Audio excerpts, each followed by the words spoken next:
ঘড়িতে তখন রাত গভীর হয়ে আসছিল। সুদানের আবে অঞ্চলে জাতিসংঘের শান্তিরক্ষী ক্যাম্পে সবকিছু ছিল স্বাভাবিক। বাংলাদেশ সেনাবাহিনীর সদস্যরা কেউ হয়তো ঘুমের প্রস্তুতি নিচ্ছিলেন, কেউ হয়তো পরের দিনের টহলের কথা ভাবছিলেন। হাজার হাজার মাইল দূরে বাংলাদেশে তাদের পরিবার তখন নিশ্চিন্ত ঘুমে আচ্ছন্ন। কেউই জানত না যে আফ্রিকার এই মরুভূমির আকাশে তখন এক অদৃশ্য শত্রু ধীরে ধীরে এগিয়ে আসছিল। সেই শনিবার রাতে আকাশে তারারা জ্বলছিল ঠিকই, কিন্তু সেই তারার আলোয় মিশেছিল এক মারণাস্ত্রের ছায়া।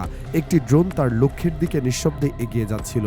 ক্যাম্পে কোনো সতর্কতা বাজেনি, কোনো সাইরেন শোনা যায়নি। মৃত্যু যখন আকাশ থেকে নেমে এলো তখন কেউই বুঝতেই পারেনি কি হতে চলেছে। প্রথম বিস্ফোরণটা যখন হলো, পুরো ক্যাম্প কেঁপে উঠল।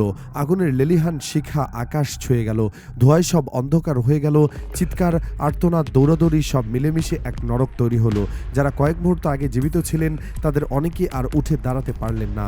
বাংলাদেশের 6 জন সূর্য সন্তান সেই রাতে চিরদিনের জন্য চোখ বুঝলেন, আর 8 জন মাটিতে লুটিয়ে পড়লেন রক্তাক্ত অবস্থায়। এই হামলার খবর যখন বাংলাদেশে পৌঁছালো তখন ঢাকায় সকালের আলো ফুটতে শুরু করেছে। ঠিক সেই আলোতে যেন অন্ধকার নেমে এলো গোটা দেশে। প্রতিরক্ষা মন্ত্রণালয়ে জরুরি বৈঠক বসলো। সেনাবাহিনীর শীর্ষ কর্মকর্তারা একত্রিত হলেন।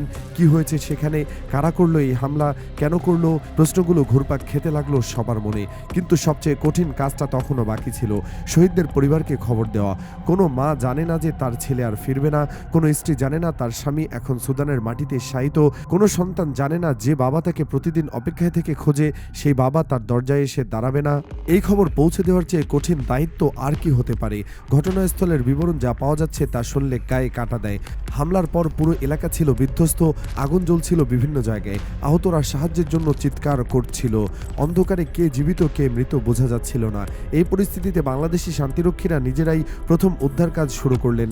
আহত সহকর্মীদের টেনে নিরাপদ স্থানে নিয়ে যাওয়ার চেষ্টা করলেন, কিন্তু তারা জানতেন না সন্ত্রাসীরা আবার আঘাত হানতে পারে।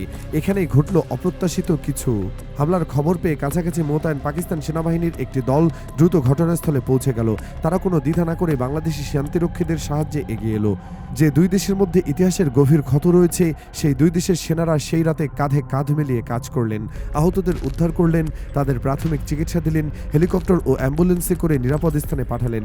পাকিস্তান সেনাদের এই সহায়তায় শুধু উদ্ধার কাজেই সীমাবদ্ধ থাকেনি।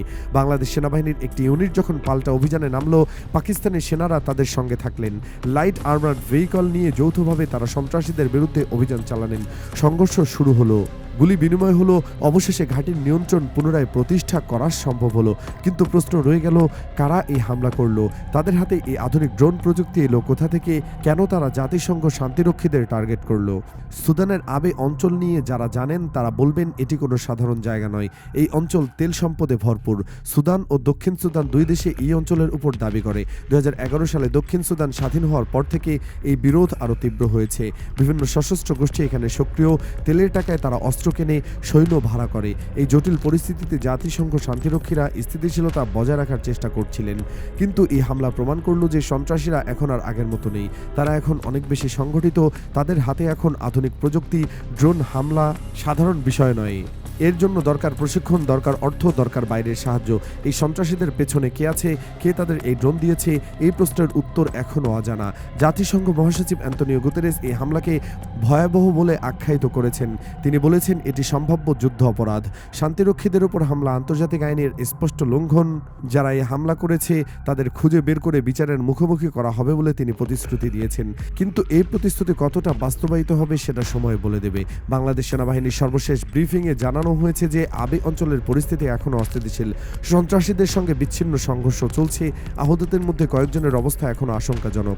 তাদের চিকিৎসা চলছে। শহীদদের মরদেহ দেশে ফিরিয়ে আনার ব্যবস্থা করা হচ্ছে।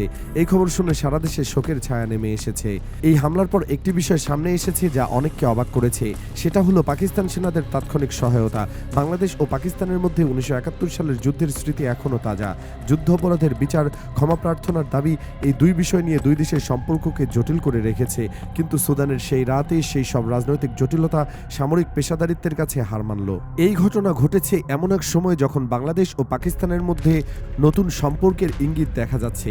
পাকিস্তানের পররাষ্ট্র দপ্তরের মুখপাত্র তাহির হোসেন আনজাবি সম্প্রতি বলেছেন যে ইসলামাবাদ বাংলাদেশের সঙ্গে একটি আঞ্চলিক জোট গঠনে উন্মুক্ত। তিনি বলেছেন পাকিস্তান বহুপাক্ষিকতায় বিশ্বাস করে এবং বাংলাদেশের যে কোনো প্রস্তাব সার্থকভাবে দেখা হবে। বাংলাদেশের পক্ষ থেকেও ইতিবাচক সাড়া এসেছে।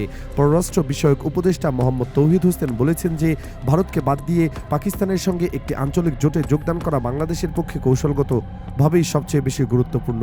এই বক্তব্য দক্ষিণ এশিয়ার রাজনীতিতে নতুন সমীকরণের ইঙ্গিত দিচ্ছে। আরও বড় বিষয় হলো এই সম্পর্কে চীনের ভূমিকা। পাকিস্তানের পররাষ্ট্রমন্ত্রী ইসহাক দার ঘোষণা করেছেন যে চীন, পাকিস্তান ও বাংলাদেশকে নিয়ে একটি নতুন ত্রিপক্ষীয় উদ্যোগ শুরু হয়েছে। গত জুন মাসে তিনি দেশের প্রতিনিধিদের সঙ্গে বৈঠক করেছেন। সেখানে বাণিজ্য, অবকাঠামো, নিরাপত্তা, বিভিন্ন ক্ষেত্রে সহযোগিতার বিষয়ে আলোচনা হয়েছে।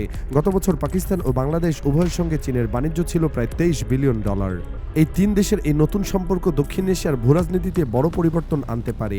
ভারত এই সমীকরণে কোথায় দাঁড়াবে সেটা এখনো স্পষ্ট নয়, তবে এটা স্পষ্ট যে পুরনো বিরোধ সত্ত্বেও দেশগুলো নতুন বাস্তবতার মুখোমুখি হচ্ছে। সুদানে পাকিস্তান সেনাদের সহায়তায় এই নতুন বাস্তবতার একটি প্রতিফলন। কিন্তু এই সব আলোচনার মাঝেও ফিরে আসতে হয় সেই 6 শহীদের কথায়, যারা ঘর ছেড়ে দেশে গিয়েছিলেন শান্তি প্রতিষ্ঠার জন্য। যারা জানতেন তাদের কাজ ঝুঁকিপূর্ণ, তারা তবুও গিয়েছিলেন কারণ তারা বিশ্বাস করতেন শান্তির জন্য লড়াই করা মহৎ কাজ। তাদের সেই বিশ্বাসের মূল্য দিতে হলো জীবন দিয়ে। বাংলাদেশ জাতিসংঘ শান্তিরক্ষা মিশনে বিশ্বের অন্যতম বৃহৎ সৈন্য প্রেরণকারী দেশ। বিশ্বের বিভিন্ন সংঘাতপূর্ণ অঞ্চলে বাংলাদেশি শান্তিরক্ষীরা কাজ করছেন। তাদের পেশাদারিত্ব ও সাহস আন্তর্জাতিকভাবে প্রশংসিত। কিন্তু এই প্রশংসার পেছনে আছে অনেক ত্যাগ। আজকের এই হামলা সেই ত্যাগের সর্বশেষ উদাহরণ। এখন প্রশ্ন উঠছে শান্তিরক্ষীদের নিরাপত্তা নিয়ে। ড্রোন হামলা প্রতিরোধ করা অত্যন্ত কঠিন। এই প্রযুক্তি এখন সহজলভ্য হয়ে উঠেছে। আগে শুধু রাষ্ট্রীয় সেনাবাহিনী এটা ব্যবহার করতে পারত, এখন সশস্ত্র গোষ্ঠীর সন্ত্রাসীরাও এটা পাচ্ছে। এই নতুন হুমকি মোকাবেলায় শান্তিরক্ষা মিশনগুলোতে কি পর্যাপ্ত ব্যবস্থা আছে? অ্যান্টি ড্রোন প্রযুক্তি কি সরবরাহ করা হচ্ছে? এই প্রশ্নগুলোর উত্তর জাতিসংঘকে দিতে হবে। বাংলাদেশ সরকার শহীদদের পরিবারের পাশে দাঁড়ানোর প্রতিশ্রুতি দিয়েছে। আহতদের সর্বোচ্চ চিকিৎসা নিশ্চিত করার কথা বলা হয়েছে। শহীদদের যথাযথ সম্মান ও ক্ষতিপূরণ দেওয়া হবে বলে জানানো হয়েছে। কিন্তু এইসব প্রতিশ্রুতি হয়তো কিছুটা সান্ত্বনা দিতে পারে, হারানো প্রাণ ফিরিয়ে আনতে পারে না। আহত 8 জনের কথাও ভুলে গেলে চলবে না। তাদের কয়েকজন এখনও জীবন মৃত্যুর সন্ধিক্ষণে। চিকিৎসকরা তাদের বাঁচাতে লড়াই করছেন। তাদের পরিবার উদ্বিগ্ন অবস্থায় আছে। প্রতিটি মুহূর্ত তাদের জন্য যুগের সমান। এই অপেক্ষার যন্ত্রণা কেবল তারাই বুঝবে যারা এই অভিজ্ঞতার মধ্য দিয়ে গেছে। এই হামলার তদন্ত হবে, জাতিসংঘ তদন্ত করবে, হয়তো অপরাধীদের চিহ্নিত করা যাবে, হয়তো বিচারও হবে। কিন্তু এতে কি ন্যায় বিচার নিশ্চিত হবে? শান্তিরক্ষীদের উপর হামলা আন্তর্জাতিক আইনে যুদ্ধ অপরাধ। এই অপরাধের শাস্তি হওয়া উচিত। তা না হলে ভবিষ্যতে আরও এমন হামলা হবে, আরও প্রাণ হারাতে হবে। সুদান সরকারেরও দায় আছে। তাদের ভূখণ্ডে এই হামলা হয়েছে। সশস্ত্র গোষ্ঠীগুলোর হাতে ড্রোন পৌঁছালো কিভাবে? তারা কি জানতো না যে এই গোষ্ঠীগুলো এত শক্তিশালী হয়ে উঠছে, নাকি তারা চোখ বুঝেছিল? এই প্রশ্নের উত্তর চাই। আন্তর্জাতিক সম্প্রদায়কেও ভাবতে হবে। শান্তিরক্ষা মিশন পরিচালনা করা কঠিন হয়ে যাচ্ছে। ঝুঁকি বাড়ছে। যে দেশগুলো সৈন্য পাঠায় তারা চিন্তিত হয়ে পড়ছে। এই আস্থা ধরে রাখতে না পারলে শান্তিরক্ষা কার্যক্রম ক্ষতিগ্রস্ত হবে। যে সংঘাতপূর্ণ অঞ্চলে শান্তিরক্ষীরা কাজ করেন সেখানে তারা না থাকলে কি হবে? বাংলাদেশ কি শান্তিরক্ষা মিশনে অংশগ্রহণ অব্যাহত রাখবে? সম্ভবত রাখবে, কারণ এটি জাতীয় স্বার্থের সঙ্গে যুক্ত।